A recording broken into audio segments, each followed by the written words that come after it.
সংযুক্ত আরব আমিরাতে বিক্ষোভের দায়ে শাস্তি পাওয়া ৫৭ বাংলাদেশি প্রবাসীর বিষয়ে কোনো হস্তক্ষেপ করবে না প্রবাসী কল্যাণ মন্ত্রণালয়। বুধবার সংবাদ সম্মেলনে প্রতিমন্ত্রী এই ঘটনার দায় চাপিয়েছেন বিএনপি জামাতের উপর।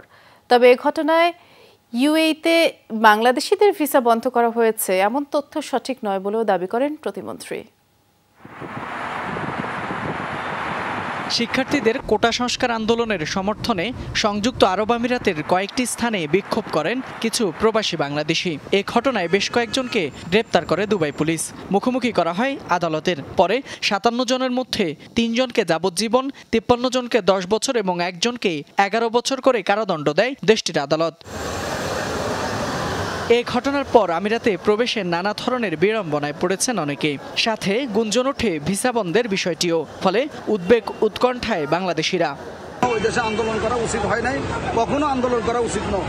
এখন ভাবমূর্তি আমাদেরও ক্ষতি হয়েছে, আমাদের সবারই ক্ষতি হয়েছে। এখন আমরা নিজের পায়ে নিজে কুড়াল মারছি। এটা তো আর আমাদের দেশ না যে আমাদের আইনে আমাদের কথায় তাদের আইন চলে। আমরা এখানে গেছি যে এখানে কর্মের জন্য আমরা থাকি। আমাদের বাংলাদেশের পাবলিকের জন্য, বাংলাদেশের জনগণের জন্য অনেক একটা ক্ষতি হয়ে গেছে এবং এই কাজটা, এই ধরনের কোনো কাজ কাউকে করা উচিত না।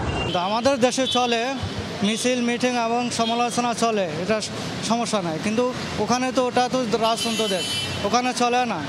এমন বাস্তবতায় বুধবার সংবাদ সম্মেলনে প্রবাসী কল্যাণ প্রতিমন্ত্রী জানিয়েছেন, শাস্তি পাওয়াদের বিষয়ে কোনো হস্তক্ষেপ করবে না মন্ত্রণালয়।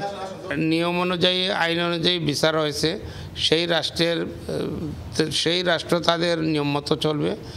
আমরা এখানে কোনো হস্তক্ষেপ নেই। তবে আমি বলবো, যারা সেই দেশে বসবাস করে, সেই দেশের আইন শৃঙ্খলা ভঙ্গ করে তাদের শাস্তি হয়েছে, তাদের পক্ষে আমরা নয়।